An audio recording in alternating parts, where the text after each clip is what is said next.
Hello good morning to all the SSC aspirants from Karnataka. ಕಳೆದ 2 ದಿನದಿಂದ ನನಗೆ ಸುಮಾರು ಒಂದು 5ರಿಂದ 6 ಮೆಸೇಜ್ ಬಂದಿತ್ತು, sir GK GS important topics ಏನಾದರೂ ಇದ್ದರೆ ಕೊಡಿ ಸರ್ ಅಂತ. ಸೊ ಈ ಒಂದು ವಿಡಿಯೋದಲ್ಲಿ ನಾನು ನಿಮಗೆ ಯಾವ್ಯಾವ ಟಾಪಿಕ್ಕು ಎಷ್ಟು ವೆಯ್ಟೇಜ್ ಕೊಡಬೇಕು, ಸೊ ನಿಮಗೆ ಕಂಪ್ಲೀಟಾಗಿ ಯಾವ್ಯಾವ ಟಾಪಿಕ್ಕಿಗೆ ಎಷ್ಟು ವೆಯ್ಟೇಜ್ ಕೊಡಬೇಕಂತ ನಾನು ಈ ವಿಡಿಯೋದಲ್ಲಿ ನಿಮಗೆ ತಿಳಿಸ್ಕೊಡ್ತೀನಿ. ನೀವು ನಾನು ಹೇಳೋವಂಥ ಟಾಪಿಕ್ ಓದಿದ್ರೆ ಸಾಕು, ನೀವು ಮೋರ್ ದ್ಯಾನ್ 35+ ಮಾರ್ಕ್ಸ್ನ ಸ್ಕೋರ್ ಮಾಡ್ಬೋದು GK GS ಅಲ್ಲಿ. ಬಿಕಾಸ್ ಈಕ್ವಿಡಿಟಿ ಪ್ಯಾಟರ್ನ್ ಹೇಗಿದೆ ಅಂದರೆ ಕಡಿಮೆ ಟಾಪಿಕ್ಸು, ಬಟ್ ಅದೇ ಟಾಪಿಕ್ ಮೇಲೆ ವೆರೈಟಿಯಾಗಿ ವೇರಿಯಸ್ ಎಕ್ಸಾಮ್ಸಲ್ಲಿ ಕ್ವಶನ್ಸ್ ಕೇಳಿದ್ದಾರೆ. ಸೊ ನಾವು ಯಾವ್ಯಾವುದು ಟಾಪಿಕ್ ಎಷ್ಟೆಷ್ಟು ವೆಯ್ಟೇಜ್ ಅಂತ ಈಗ ನೋಡೋಣ. ಅದಕ್ಕಿಂತ ಮುಂಚೆ ಒಂದು 3 ಪೈ ಚಾರ್ಟ್ ತೋರಿಸಿದ್ದೀನಿ, ಇದನ್ನು ನೇಮ್ ಮಾಡ್ಕೊಳ್ಳಿ. ಇದು ಪೈ ಚಾರ್ಟ್ 1 ಅಂತ ಹಾಕ್ಕೊಳ್ಳಿ, 2, 3. ಸೊ ಏನಿದು 1, 2, 3 ಪೈ ಚಾರ್ಟ್ ಅಂತಂದರೆ, ಈ SSC ಎಕ್ಸಾಮ್ ನಡೆಸ್ತಿದೆ ಅಲ್ವಾ ಈಗ ಈಕ್ವಿಡಿಟಿ ಪ್ಯಾಟ್ರನ್ನು, ಈ ಈಕ್ವಿಡಿಟಿ ಪ್ಯಾಟ್ರನ್ ಅವರು 3 ಥರ ಎಕ್ಸಾಮ್ನ ಪ್ಯಾಟ್ರನ್ ಫಾಲೋ ಮಾಡ್ತಿದ್ದಾರೆ. ಮೊದಲನೇ ಪ್ಯಾಟ್ರನ್ ಯಾವುದು, ಈ ಥರ ಏನು 40% ಒಂದು GK GS ಸೆಷನಲ್ಲಿ 40% GS ಕ್ವಶನ್ಸ್ ಇದ್ದರೆ ಇನ್ನು 40% ಸ್ಟ್ಯಾಟಿಕ್ ಕ್ವಶನ್ಸ್ ಇರುತ್ತೆ. ಆದರೆ ಕರೆಂಟ್ ಅಫೇರ್ಸ್ ಬರೀ 20% ಇರುತ್ತೆ. ಸೊ ಈ ಒಂದು ಪ್ಯಾಟ್ರನ್ ಯಾವಾಗ ಫಾಲೋ ಆಗಿತ್ತು ಅಂದರೆ SSC CGL ಎಕ್ಸಾಮಲ್ಲಿ, CGL ಎಕ್ಸಾಮ್ 2025 ಈ ಒಂದು ಪ್ಯಾಟ್ರನ್ ಫಾಲೋ ಆಯಿತು. ಅದೇ ಥರ ನೆಕ್ಸ್ಟ್ ಪ್ಯಾಟ್ರನ್ಗೆ ಬಂದರೆ 40% ಜನರಲ್ ಸ್ಟಡೀಸ್ ಇರುತ್ತೆ, ಇನ್ನು 60% ಸ್ಟ್ಯಾಟಿಕ್ಕು. ಈ ಥರ ಪ್ಯಾಟ್ರನ್ ಎಲ್ಲಿ ನೋಡಿದ್ವಿ ನಾವು, SSC MTS ಎಕ್ಸಾಮ್ ಆಗಿರ್ಬೋದು, ಡೆಲ್ಲಿ ಪೊಲೀಸ್ ಎಕ್ಸಾಮ್ ಆಗಿರ್ಬೋದು. ಸೊ ಇವಾಗ ನಾವು ಹೇಳ್ಬೋದು 10th ಬೇಸ್ ಲೆವೆಲ್, 10th ಲೆವೆಲಲ್ಲಿ ಯಾವುದೇ ಥರ ಎಕ್ಸಾಮ್ ಆದರೂ SSC ಮೆಜಾರಿಟಿ ಇದೇ ಪ್ಯಾಟರ್ನ ಫಾಲೋ ಮಾಡುತ್ತೆ. ಯಾಕಂದರೆ ಕರೆಂಟ್ ಅಫೇರ್ಸ್ನ ಕೇಳಲ್ಲ ಈ ಒಂದು ಸೆಷನಲ್ಲಿ, ಈ ಒಂದು ಪ್ಯಾಟರ್ನಲ್ಲಿ ಕರೆಂಟ್ ಅಫೇರ್ಸ್ನ ಕೇಳಲ್ಲ.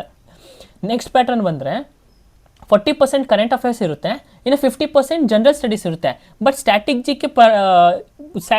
ಜಿಕೆ ಬರೀ 10% ಕ್ವಶನ್ಸ್ ಇರುತ್ತೆ, 1 ಅಥವಾ 2 ಕ್ವಶನ್ ಸ್ಟ್ಯಾಟಿಕ್ ಜಿಕೆಯಿಂದ ಇರುತ್ತೆ. ಈ ಥರ ಒಂದು ಪ್ಯಾಟರ್ನ್ ಯಾವಾಗ ಫಾಲೋ ಆಯ್ತಂದರೆ CHSL ಎಕ್ಸಾಮಲ್ಲಿ, CHSL ಎಕ್ಸಾಮ್ ಮತ್ತು CPO ಎಕ್ಸಾಮ್. ಸೊ SSC ಈ 3 ಪ್ಯಾಟ್ರನ್ ಯೂಸ್ ಮಾಡಿ ಕ್ವಶನ್ ಪೇಪರ್ನ ಸೆಟ್ ಮಾಡ್ತಿದೆ. ಸೊ ಇದರಿಂದ ನಾವು ಆರಾಮಾಗಿ ಯಾವ್ಯಾವ ಒಂದು ಎಕ್ಸಾಮ್ಗೆ ಯಾವ್ಯಾವುದು ಫೋಕಸ್ ಮಾಡಿ ಎಷ್ಟು ವೆಯ್ಟೇಜ್ ಕೊಟ್ಟು ಓದಬೇಕು ಅಂತ ನಮಗೆ ಈಸಿಯಾಗಿ ಗೊತ್ತಾಗುತ್ತೆ. ನೆಕ್ಸ್ಟ್ ಸ್ಟ್ಯಾಟಿಕ್ಗೆ ಬಂದರೆ, ಸೊ ನಾವಿವಾಗ 3 ಥರ ಸಿಲೆಬಸ್ನ ಓದಬೇಕು. ಒಂದು ಸ್ಟ್ಯಾಟಿಕ್ GK ಓದಬೇಕು, ಇನ್ನೊಂದು ಜನರಲ್ ಸ್ಟಡೀಸು, ಇನ್ನೊಂದು ಕರೆಂಟ್ ಅಫೇರ್ಸು. ಈ 3 ಕವರ್ ಮಾಡಿದ್ರೆ ನಮಗೆ GK GS ಅಲ್ಲಿ ಒಳ್ಳೆ ಸ್ಕೋರ್ ಬರೋ ಸಾಧ್ಯತೆ ಜಾಸ್ತಿ ಇದೆ. ನೆಕ್ಸ್ಟ್ ಬಂದರೆ ಸ್ಟ್ಯಾಟಿಕ್ GKಲಿ ಯಾವ್ಯಾವ ಟಾಪಿಕ್ಸ್ನ ಹೆಚ್ಚಾಗಿ ಓದಬೇಕು. ನಂಬರ್ 1 ಟಾಪಿಕ್ ಸೆನ್ಸಸ್ಸಲ್ಲಿ ಏನೇನು ಓದಬೇಕು ನಾವು, ಲಿಟ್ರೇಸಿ ರೇಟ್ ಆಗಿರ್ಬೋದು, ಅಥವಾ ಚೈಲ್ಡ್ ಪಾಪ್ಯುಲೇಷನ್ ಆಗಿರ್ಬೋದು, ಪಾಪ್ಯುಲೇಷನ್ ಡೆನ್ಸಿಟಿ ಆಗಿರ್ಬೋದು, ಈ ಥರ ಎಲ್ಲ ಥರ ಏನೇನು ಸೆನ್ಸಸ್ಗೆ ರಿಲೇಟೆಡ್ ಇರುತ್ತಲ್ಲೋ ಆ ಕ್ವಶನ್ಸ್ ಎಲ್ಲ ಇಂಪಾರ್ಟೆಂಟ್ ಆಗುತ್ತೆ. ನಾವು ಪ್ರೀವಿಯಸ್ ಇಯರ್ ಕ್ವಶನ್ ಪೇಪರ್ ತೆಗೆದು ನೋಡಿದ್ರೆ ಎಲ್ಲ ಪೇಪರಲ್ಲೂ statistically maximum we can get 15 to 20 questions ಒಂದು ಎಕ್ಸಾಮಲ್ಲಿ. ಅಂದರೆ ಎಷ್ಟೊಂದು ಶಿಫ್ಟ್ ಇರುತ್ತೆ ಅಲ್ವಾ, ಆ ಎಲ್ಲ ಶಿಫ್ಟ್ ಕೌಂಟ್ ಮಾಡಿಕೊಂಡ್ರೆ 15 to 20 ಕ್ವಶನ್ಸ್ ನಮಗೆ ಸೆನ್ಸಸ್ ಮೇಲೇ ಸಿಗುತ್ತೆ. ಸೊ ಮೊದಲನೇ ಇಂಪಾರ್ಟೆಂಟ್ ಟಾಪಿಕ್ ಅದು ಸೆನ್ಸಸ್. ನೆಕ್ಸ್ಟು ಫ್ಲೋಕ್ ಡ್ಯಾನ್ಸು ಮತ್ತು ಫ್ಲೋಕ್ ಮ್ಯೂಸಿಕ್ಕು. 10th ಲೆವೆಲು ಮತ್ತು 12th ಲೆವೆಲ್ ಎಕ್ಸಾಮಲ್ಲಿ ಈ ಒಂದು ಟಾಪಿಕ್ಕು ತುಂಬಾ ಇಂಪಾರ್ಟೆಂಟ್ ಆಗುತ್ತೆ. ಫ್ಲೋಕ್ ಡ್ಯಾನ್ಸಸ್ ಆಫ್ ಇಂಡಿಯಾ ಮತ್ತು musics of India, musical instruments ಆಗಿರ್ಬೋದು, ಮತ್ತು ಫೇಮಸ್ ಆರ್ಟಿಸ್ಟು ಯಾರು ಎಕ್ಸ್ಪರ್ಟ್ಸ್ ಇರ್ತಾರಲ್ವ. ಫಾರ್ ಎಕ್ಸಾಂಪಲ್ ಈಗ ಭರತನಾಟ್ಯಮಲ್ಲಿ ಯಾರು ಎಕ್ಸ್ಪರ್ಟ್ಸು, ತಬಲಾದಲ್ಲಿ ಯಾರು, ಆ ಥರ ಫೇಮಸ್ ಪರ್ಸ್ನಾಲಿಟೀಸ್ ಅವ್ರ ಬಗ್ಗೆ ಕ್ವಶನ್ಸ್ ಕೇಳ್ತಾರೆ. ಇದು ಒಂದು important. So majority 10th level, for example ಈಗ ಈ ಸಲ MTS ಅಲ್ಲಿ ತೊಗೊಂಡಿರೋದ್ರೊಳಗೆ ಫ್ಲೋಕ್ ಡ್ಯಾನ್ಸಸ್ಸು, ಫ್ಲೋಕ್ ಮ್ಯೂಸಿಕ್ಗೆ ಹೆಚ್ಚು ವೆಯ್ಟೇಜ್ ಕೊಟ್ಟಿದ್ದಾರೆ. ನೆಕ್ಸ್ಟು ಕ್ಲಾಸಿಕಲ್ ಡ್ಯಾನ್ಸಸ್, ಇದು ರಿಪೀಟೆಡ್ ಪ್ಯಾಟರ್ನ್, TCS ಇಂದನೂ ರಿಪೀಟೆಡ್. ಕ್ಲಾಸಿಕಲ್ ಡ್ಯಾನ್ಸಸ್ ಆಗಿರ್ಬೋದು, ಫ್ಲೋಕ್ ಡ್ಯಾನ್ಸಸ್, ಇದೆಲ್ಲ TCS ಅಲ್ಲಿದೆ. ಮತ್ತು ಗೇಮ್ಸಲ್ಲಿ ಒಂದೊಂದು ಶಿಫ್ಟಲ್ಲಿ ನಿಮಗೆ ಗೇಮ್ಸ್ ಬಗ್ಗೆ ಜಾಸ್ತಿ ಕೇಳ್ಬೋದು. ಅಂದರೆ ಸ್ಟ್ಯಾಟಿಕ್ ಗೇಮ್ಸ್, ಫಾರ್ ಎಕ್ಸಾಂಪಲ್ ಈಗ ಒಲಿಂಪಿಕ್ ಬಗ್ಗೆ ಕೇಳ್ಬೋದು. ಈಗ ಫಾರ್ ಎಕ್ಸಾಂಪಲ್ ಗೋಲ್ಡ್ ಮೆಡಲ್, ಇಂಡಿಯಾದಲ್ಲಿ ಗೋಲ್ಡ್ ಮೆಡಲ್ ತೊಗೊಂಡಿರ್ತಾರಲ್ವ ಒಲಿಂಪಿಕಲ್ಲಿ, 8 ಮೆಂಬರ್ಸ್ ಅಷ್ಟೇ ಗೋಲ್ಡ್ ಮೆಡಲ್ ತೊಗೊಂಡಿರೋದು, ಅವ್ರ ಬಗ್ಗೆ ಕೇಳ್ಬೋದು. ಫಸ್ಟ್ ಯಾರು ತೊಗೊಂಡಿದ್ದು, ಮತ್ತು ಯಾವ್ದಾದ್ರು women players first gold medal achieve ಮಾಡಿದರೆ ಹೌದು, ವುಮೆನ್ಸ್ ಬಗ್ಗೆ ಕೇಳ್ಬೋದು. ಸೊ ಈ ಒಂದು ಇಂಪಾರ್ಟೆಂಟ್ ಡೇಟ್ಸು, ನ್ಯಾಷನಲ್ ಗೇಮ್ಸ್ ಆಗಿರ್ಬೋದು, ಮತ್ತು ಯಾವಾಗಾದರೂ ಇನ್ಸಿಡೆಂಟ್ ಆಗಿದ್ದರೆ, ಫಾರ್ ಎಕ್ಸಾಂಪಲ್ 2000 ಇಸ್ವಿಲಿ ಯಾವಾಗ ಕಾಮನ್ವೆಲ್ತ್ ಗೇಮ್ಸ್ ಎಲ್ಲಿ ನಡೀತು, ಈ ಥರ ಒಂದು ಕ್ವಶನ್ಸ್ನ SSC ಕೇಳ್ತಿದೆ. ನೆಕ್ಸ್ಟ್ ಬಂದರೆ ಈ ಒಂದು 3 ಕ್ವಶನ್ ಎಕ್ಸಾಂಪಲ್ ತಗೊಂಡಿದ್ದೀನಿ. Which musical form is described as having a sombre atmosphere and emphasising rhythm ಅಂತ ಕೇಳಿದ್ದಾರೆ. ಇದು SSC CGLನ ಕೇಳಿರೋದು. ಸ್ಟ್ಯಾಟಿಕ್ ಸಿಲೆಬಸ್ಸು ನಾನು ಹೇಳಿದೆ, SSC CGLಲ್ಲಿ 40% ಸ್ಟ್ಯಾಟಿಕ್ ಸಿಲೆಬಸ್ ಇರುತ್ತೆ ಅಂತ. ಸೊ ಇದರೊಳಗೆ ಯಾವುದು ಕಾಲ್ ಅಂದರೆ described as having strong atmospheric ಅಂತ ಕರಿತೇವೆ. ಸೊ ಇಲ್ಲಿ ಆಪ್ಷನ್ ಯಾವುದು ಥಾಪ, which is described as a sombre atmosphere emphasising rhythm. ಓಕೆನಾ, ಈ ಥರ ಒಂದು ಕ್ವಶನ್ಸ್ ನೋಡ್ಕೊಳ್ಳಿ. ನಾವು ನಿಮಗೆ ವೀಡಿಯೋಸ್ ಬೇಕಂತಂದರೆ ಕಮೆಂಟ್ ಮಾಡಿ, ವಿಡಿಯೋದಲ್ಲಿ ಕಮೆಂಟ್ ಮಾಡಿ ಎಸ್ ವಿ ನೀಡ್ ಕ್ಲಾಸಸ್ ಅಂತ. ನಾನು ಎಲ್ಲ ಡ್ಯಾನ್ಸಸ್ ಮೇಲೆ, ಎಲ್ಲ ಫೆಸ್ಟಿವಲ್ಸ್ ಮೇಲೆ ನಾನು ವಿಡಿಯೋ ಮಾಡಿ ಹಾಕ್ತೀನಿ. ನೆಕ್ಸ್ಟ್ ಏನಂದರೆ ಫ್ಲೋಕ್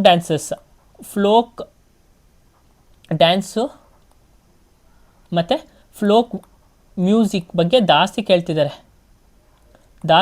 ಕೇಳ್ತಿದ್ದಾರೆ. ಓಕೆನಾ, ಮುಂಚೆ TCS ಅಲ್ಲಿ ನಾವೇನು ಮಾಡ್ತಿದ್ವಿ, ಬರೀ ಫೆಸ್ಟಿವಲ್ಸ್ ಮೇಲೆ ಜಾಸ್ತಿ ಕಾನ್ಸಂಟ್ರೇಟ್ ಮಾಡ್ತಿದ್ವಿ ಮತ್ತು ಕೆಲವೊಂದು ಫ್ಲೋಕ್ ಡ್ಯಾನ್ಸಸ್ನ ನೋಡ್ಕೊಂಡು ಹೋಗ್ತಿದ್ವಿ. ಆದರೆ ಇಲ್ಲಿ ಫ್ಲೋಕ್ ಮ್ಯೂಸಿಕ್ನೂ ಕೇಳ್ತಿದ್ದಾರೆ. ಓಕೆನಾ, ಯಾವೊಂದು ಮ್ಯೂಸಿಕ್ ಮತ್ತು ಫೆಸ್ಟಿವಲ್ಸ್ ಬಗ್ಗೆ ಹೆಂಗೆ ಕೇಳ್ತಿದ್ದಾರೆ ಅಂದರೆ ಅದ್ರ ಥೀಮು. ಈ ಒಂದು ಫೆಸ್ಟಿವಲ್ ಈಗ ಫಾರ್ ಎಕ್ಸಾಂಪಲ್ ಇವಾಗ ರಾಖಿ ಹಬ್ಬ ಅಂದರೆ ಕೈಗೆ ನಾವು ರಾಖಿ ಕಟ್ತೀವಿ. ಈ ಒಂದು ಹಬ್ಬ ಯಾರು ಸಿಸ್ಟರ್ಸ್ಗಳು ಬ್ರದರ್ಸ್ಗೆ ರಾಖಿ ಕಟ್ತಾರೆ ಕೈಗೆ, ಈ ಒಂದು ಹಬ್ಬ ಯಾವುದು ಅಂತ ಕೇಳ್ತಾರೆ. ಸೊ ಆ ಥರ ಒಂದು ಥೀಮ್ ಬೇಸ್ಡ್ ಕ್ವಶನ್ಸು ಫೆಸ್ಟಿವಲ್ಸಲ್ಲಿ ಇವರು ಅಡ್ವಾನ್ಸ್ಡಾಗಿ ಕೇಳ್ತಿದ್ದಾರೆ. Next which Indian region is known for the monastic music tradition that includes sacred chants with drum beats called ಯಂಗ ಅಂತ ಕರೀತಾರೆ. ಸೊ ಇದು ಇಂದ SSC MTS ಅಲ್ಲಿ ಕೇಳಿರೋ ಎಕ್ಸಾಮು. ಇದಕ್ಕೆ ಆನ್ಸರು ಗುಜರಾತ್ ಅಂತ ಬರುತ್ತೆ. ಸೊ ನಾನು ಈ ಥರ ಒಂದು ಎಲ್ಲ ಥರ ಒಂದು ಕಾನ್ಸೆಪ್ಟ್ ಮೇಲೆ ನಾನೊಂದು ವೀಡಿಯೋ ಮಾಡಿ ಹಾಕ್ತೀನಿ. ನೀವು ಕಮೆಂಟಲ್ಲಿ ಎಸ್ ವಿ ನೀಡ್ ಅಂತ ಹಾಕಬೇಕು. ಕಮೆಂಟಲ್ಲಿ ಎಸ್ ವಿ ನೀಡ್ ಅಂತ ಹಾಕಿದ್ರೆ ನಾನು ಎಲ್ಲಾದ್ರ ಮೇಲೂ SSC ಎಕ್ಸಾಮ್ಸ್ಗೆ ರಿಲೇಟೆಡ್ಡು ಬೇಸ್ಡ್ ಆನ್ ಈಕ್ವಿಡಿಟಿ ಪ್ಯಾಟರ್ನ್ ಮೇಲೆ ನಾನು ವೀಡಿಯೋ ಮಾಡಿ ಹಾಕ್ತೀನಿ.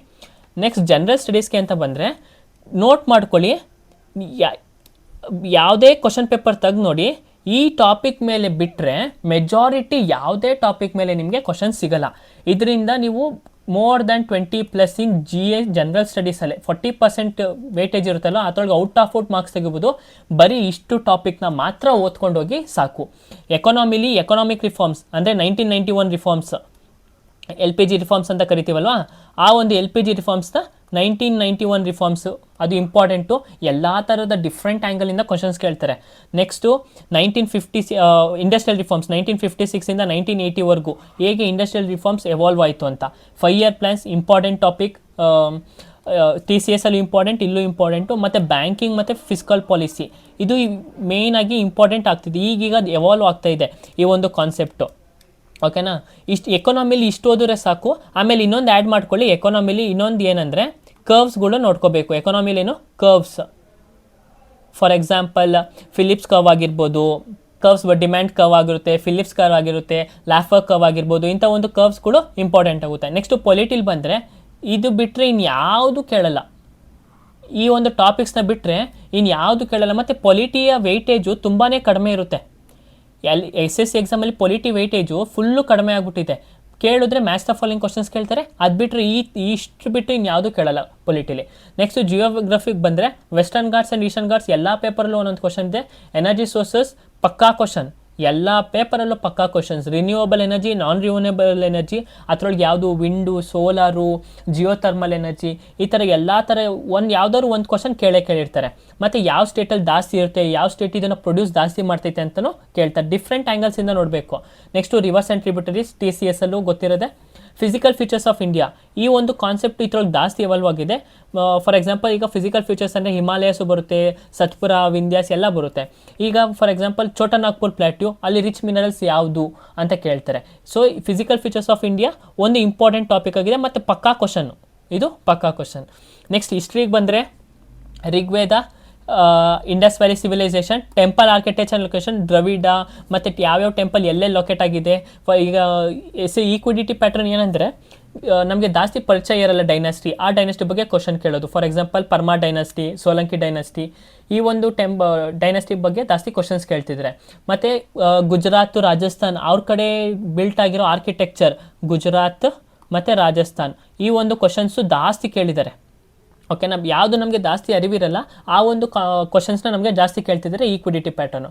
ನೆಕ್ಸ್ಟು ಮೆಡಿವಲ್ಗೆ ಬಂದರೆ ಅವರು ಜಾಸ್ತಿ ಟ್ಯಾಕ್ಸ್ ಸಿಸ್ಟಮ್, ಮುಗಲ್ಸ್ ಆಗಲಿ ಡೆಲ್ಲಿ ಸುಲ್ತಾನ್ ಆಗಲಿ ಅಡ್ಮಿನಿಸ್ಟ್ರೇಷನ್ ಹೇಗಿತ್ತು ಮತ್ತು ಅವ್ರ ಟ್ಯಾಕ್ಸ್ ಸಿಸ್ಟಮ್ ಹೇಗಿತ್ತು ಅದ್ರ ಮೇಲೆ ಕ್ವಶನ್ಸ್ ಬರುತ್ತೆ. ಮಾಡರ್ನ್ ಹಿಸ್ಟ್ರಿಲಿ ಟೈಮ್ ಲೈನ್ ನೋಡ್ಕೋಬೇಕು.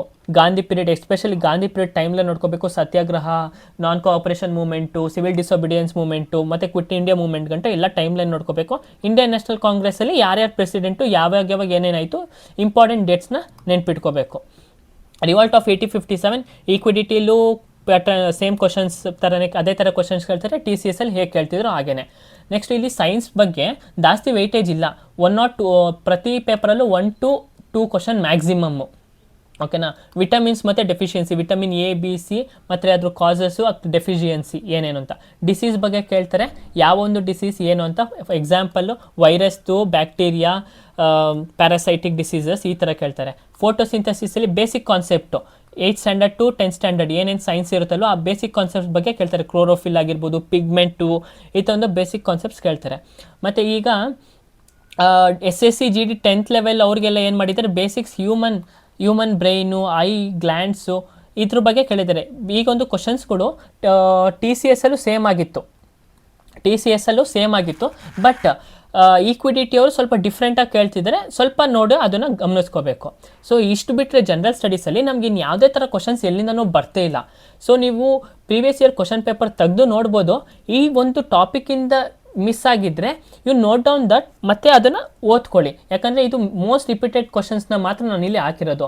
ಬೇರೆ ಒಂದು ಕ್ವಶನ್ಸ್ ಬಂದಿಲ್ಲ ಅಂತ ಇಲ್ಲ, but majority of the questions ಇದನ್ನು ನೀವು ನೋಡಿಕೊಂಡ್ರೆ ಮ್ಯಾಕ್ಸಿಮಮ್ ಮಾರ್ಕ್ಸ್ನ ನೀವು ಗಳಿಸ್ಬೋದು.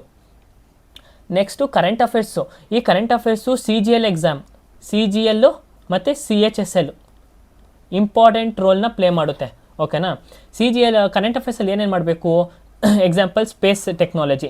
ಈ ವರ್ಷ ನೆನ್ಪಿಟ್ಕೊಳ್ಳಿ, ಗಗನ್ಯಾನ್ ಮಿಷನಿಂದ ಪಕ್ಕ 1 to 2 ಕ್ವಶನ್ಸ್ ಇದ್ದೇ ಇರುತ್ತೆ. ಓಕೆನಾ.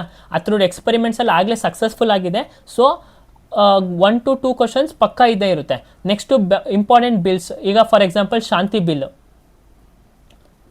ಶಾಂತಿ ಬಿಲ್ ಆಗಿರ್ಬೋದು, ಮತ್ತು ವುಮೆನ್ ರಿಸರ್ವೇಷನ್ ಬಿಲ್ ಮತ್ತು ಡಿಲಿಮಿಟೇಷನ್ ಕಮಿಷನ್, ಈ ಒಂದು ಬಿಲ್ಗಳಲ್ಲಿ ಈ ಇಂಪಾರ್ಟೆಂಟ್ ಬಿಲ್ಸ್ ಇರುತ್ತಲ್ವಾ, ಒಂದು 6 to 7 months ಹಿಂದಗಡೆ ಆ ಒಂದು ಬಿಲ್ಗಳು ತುಂಬ ಇಂಪಾರ್ಟೆಂಟ್ ಆಗುತ್ತೆ, ಡೈರೆಕ್ಟಾಗಿ ಕ್ವಶನ್ಸ್ ಕೇಳುತ್ತೆ. 2024ರಲ್ಲಿ ಬಂದಂಥ ಬಿಲ್ಗಳು, ಭಾರತೀಯ ನ್ಯಾಯ ಸಂಹಿತ, BSS, BNSS, ಭಾರತೀಯ ಸಾಕ್ಷ್ಯ ಸಂಹಿತ, ಈ ಒಂದು ಬಿಲ್ಸ್ಗಳನ್ನ ಪ್ರಶ್ನೆ ಕೇಳಿದ್ದಾರೆ ಈ ವರ್ಷ. ಅಂದರೆ ನೆನ್ಪಿಟ್ಕೊಳ್ಳಿ ಎಷ್ಟು ಇಂಪಾರ್ಟೆನ್ಸ್ ಆಗುತ್ತೆ ಬಿಲ್ಸ್ಗಳು ಅಂತ. ಮತ್ತು ಈ ಒಂದು ಬಿಲ್ಲು ಯಾವ ಒಂದು ಬಿಲ್ನ ರೀಪ್ಲೇಸ್ ಮಾಡುತ್ತೆ ಅಂತಲೂ ಒಂದು ಕ್ವಶನ್ಸ್ ಕೇಳ್ತಾರೆ. ಸೊ ಬಿಲ್ಲು ಒಂದು ಇಂಪಾರ್ಟೆಂಟ್ ಟಾಪಿಕ್ಕು ಕರೆಂಟ್ ಅಫೇರ್ಸಲ್ಲಿ. ನೆಕ್ಸ್ಟು ಅವಾರ್ಡ್ಸ್ ಮತ್ತು ಆನರು. ಇವಾಗ ಯಾರಿಗಾದ್ರೂ ನಮ್ಮ ಇಂಪಾರ್ಟೆಂಟ್ ಪರ್ಸನಾಲಿಟೀಸ್ ಆಫ್ ಇಂಡಿಯಾ ಅವ್ರಿಗೇನಾದ್ರು ಅವಾರ್ಡ್ ಸಿಕ್ಕಿದ್ರೆ, ಅಥವಾ ಇಂಡಿಯಾಗೆ ಏನಾದರೂ ಅವಾರ್ಡ್ ಸಿಕ್ಕಿದ್ರೆ ಇಂಪಾರ್ಟೆಂಟ್ ಆಗುತ್ತೆ. ಸ್ಪೋರ್ಟ್ಸ್ ನ್ಯೂಸ್ ನಮ್ಗೆ ಗೊತ್ತು, ವರ್ಲ್ಡ್ ಕಪ್ ಬಗ್ಗೆ ಬರೆದಿಟ್ಕೊಬಿಡಿ, ವರ್ಲ್ಡ್ ಕಪ್ ಬಗ್ಗೆ ಪಕ್ಕಾ ಒಂದು ಕ್ವಶನ್ ಇರುತ್ತೆ. ಓಕೆನಾ. Next defence cooperation. ನಾವು ಮಿಲಿಟರಿ ಎಕ್ಸಸೈಸ್ ಇರುತ್ತೆ, ಏರ್ ಡಿಫೆನ್ಸ್ ಎಕ್ಸಸೈಸ್ ಇರುತ್ತೆ. ಫಾರ್ ಎಕ್ಸಾಂಪಲ್ ಈಗ ಯುದ್ಧಾಭ್ಯಾಸ ಅಂತ ಕರಿತೀವಿ. ಮತ್ತು ಆಸ್ಟ್ರೇಲಿಯಾ ಮತ್ತು ಇಂಡಿಯಾ ನಡುವೆ ಅಂತ ಇರೋ ಮಿಲಿಟರಿ ಕೋಆಪರೇಷನ್, ಈ ಥರ ಒಂದು ಡಿಫೆನ್ಸ್ ಕೋಆಪರೇಷನ್ನ ಕೇಳ್ಬೋದು. Reports and rankings. Okay. Summits, SCO summits ಆಗಲಿ, ಬ್ರಿಕ್ಸ್ ಸಮಿಟ್ಸ್ ಆಗಲಿ, ಈ ಎಲ್ಲ ಅಂತ ಸಮಿಟ್ಸ್ಗಳ ಮೇಲೂ ಕ್ವಶನ್ಸ್ ಆಗಲೇ ಬಂದಿದೆ. ಸೊ ಈ ಸಮಿಟ್ಸ್ ಇಂಪಾರ್ಟೆಂಟ್ ಆಗುತ್ತೆ. Important date and theme. For example ಈಗ ಮೊನ್ನೆ ಅರ್ತ್ ಡೇ ಆಯಿತು, ಅರ್ತ್ ಡೇ. ಓಕೆನಾ. ಈ 2026 ಇಯರ್ದು ಅರ್ತ್ ಡೇದು ಏನು ಥೀಮ್ ಅಂತ ಕೇಳ್ಬೋದು ಕ್ವಶನ್ಸು. ಸೊ ಇಂಪಾರ್ಟೆಂಟ್ ಡೇಟ್ಸ್ನೆಲ್ಲ ನಾನು ನೆನ್ಪಿಟ್ಕೋಬೇಕು, ನೋಟ್ ಡೌನ್ ಮಾಡ್ಕೊಳ್ಳಿ. ಇಂಪಾರ್ಟೆಂಟ್ ಡೇಟ್ಸ್ನ ನೋಟ್ ಡೌನ್ ಮಾಡ್ಕೊಳ್ಳಿ, ಮತ್ತು 10 ಥೀಮ್ಸ್ನ ಬರ್ಕೊಳ್ಳಿ. ಕ್ವಶನ್ ಡೈರೆಕ್ಟಾಗಿ ಬರುತ್ತೆ. Places in news. ಈ ವರ್ಷ ಇರಾನ್ ಮತ್ತು ವೆಸ್ಟ್ ಏಷ್ಯಾ ಇದೆಲ್ಲ ಪಕ್ಕಾ ನ್ಯೂಸಲ್ಲಿದೆ, ಮತ್ತು ಪಕ್ಕಾ ಕ್ವಶನ್ಸ್ ಕೇಳ್ತಾರೆ. ಓಕೆನಾ. ಸೊ ಪ್ಲೇಸಸ್, ಇರಾನ್ ಅಕ್ಕಪಕ್ಕ ಇರೋ ದೇಶಗಳು, ಮತ್ತು ಕುವೇತ್ ಆಗಲಿ, ಜಾರ್ಡನ್ನು, ಇಸ್ರೇಲು ಅಕ್ಕಪಕ್ಕ ಇರೋ ದೇಶಗಳು ಯಾವ್ಯಾವುದು ಕಂಟ್ರಿಗೆ ಬಾರ್ಡ್ ಆಗಿದೆ, ಮತ್ತು Caspian sea surrounding countries, dead sea surrounding countries, ಇವನ್ನೆಲ್ಲ ನೆನ್ಪಿಟ್ಕೋಬೇಕು. ಯಾಕಂದರೆ places in news geography based ಆಗಿ ಇದನ್ನು ಕೊಟ್ಬಿಡ್ತಾರೆ, ಕ್ವಶನ್ಸ್ನ ಕೇಳ್ತಾರೆ. Next wetlands. ಇವಾಗ 99 ವೆಟ್ಲ್ಯಾಂಡ್ಸ್ ಆಗಿದೆ ನಮ್ಮ ಇಂಡಿಯಾದಲ್ಲಿ. ಸೊ ವೆಟ್ಲ್ಯಾಂಡ್ಸ್ ಮೇಲೆ ಕ್ವಶನ್ಸ್ ಕೇಳೋ ಸಾಧ್ಯತೆ ಜಾಸ್ತಿ ಇದೆ. ಎಲ್ಲ ಎಕ್ಸಾಮ್ಸಲ್ಲೂ ವೆಟ್ಲ್ಯಾಂಡ್ಸ್ ಮೇಲೆ ಕ್ವಶನ್ಸ್ ಕೇಳ್ತಾರೆ. ಸೊ SSCನೂ ಅಷ್ಟೇ ಜಾಸ್ತಿ ಸರಿ ವೆಟ್ಲ್ಯಾಂಡ್ಸ್ ಬಗ್ಗೆ ಕೇಳಿದೆ, ವೆಟ್ಲ್ಯಾಂಡ್ಸ್ ಥೀಮ್ ಬಗ್ಗೆ ಕೇಳಿದೆ. So these are the current ಅಫೇರ್ಸ್ಗೆ ಏನೇನು ಇಂಪಾರ್ಟೆಂಟ್ ಅಂತಂದರೆ ಇಷ್ಟನ್ನು ನೀವು ಕವರ್ ಮಾಡಲೇಬೇಕು, ಇಲ್ಲಾಂದರೆ ನೀವು ಮಾರ್ಕ್ಸ್ ತೆಗಿಯೋಕ್ಕೆ ಆಗಲ್ಲ. ಬಿಕಾಸ್ 5 ಮಾರ್ಕ್ಸ್ ಅಂತ ಅಂದರು, 5 to 6 marks 5 to 6 questions current affairs ಅಂತ ಇದ್ರೂ ನಮಗೆ ನಿಯರ್ಲಿ 10 ಮಾರ್ಕ್ಸ್ ಹೋಗುತ್ತೆ ಅಲ್ವಾ. ಸೊ ನಮಗೆ 5 to 6 ಕ್ವಶನ್ಸಲ್ಲಿ ಅಟ್ಲೀಸ್ಟ್ ನಮಗೆ 3 to 4 ಕ್ವಶನ್ಸ್ ಮಾಡೋಕ್ಕೆ ಬಂದರೆ ನಾವು ಎಕ್ಸಲೆಂಟ್, ಅದು ಗುಡ್. ಓಕೆನಾ. ಈ ಒಂದು 3 to 4 ಕ್ವಶನ್ಸ್ ಮಾಡಿದ್ರೆ ವಿ ಕ್ಯಾನ್ ಗೆಟ್ 8 ಮಾರ್ಕ್ಸ್ ಅಲ್ವಾ.